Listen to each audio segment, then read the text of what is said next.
رأيت شمائل الإنسان تسمي مكانته، فطوبى للكريم يرد السوء بالإحسان فاضلا، وذلك صاحب الحظ العظيم، وذلك صاحب الحظ العظيم.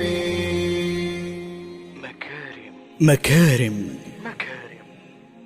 إن مكارم الأخلاق صفة من صفات الأنبياء والصديقين والصالحين، بها تنال الدرجات وترفع المقامات.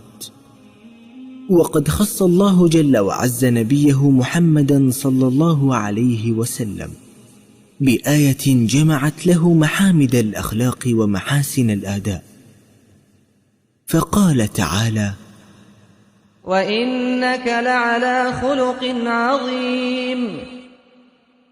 وقال رسول الله صلى الله عليه وسلم: اتق الله حيثما كنت، وأتبع السيئة الحسنة تمحها، وخالق الناس بخلق حسن.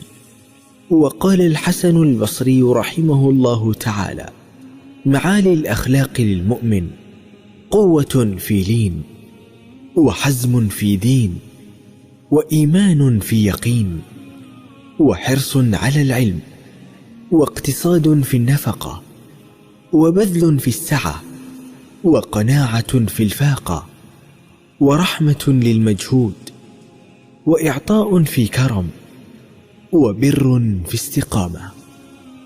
صلاح أمرك للأخلاق مرجعه، فقوم النفس بالأخلاق تستقم.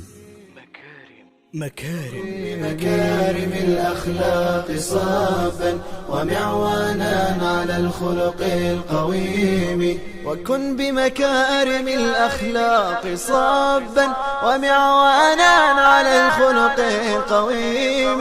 وكن بمكارم الأخلاق صافا، ومعوانا على الخلق القويم. آمالنا نهرا تسيل عذبا كماء السلسبيل، ومذكرات في الحياة منها ارتوى جيل فجيل. آمالنا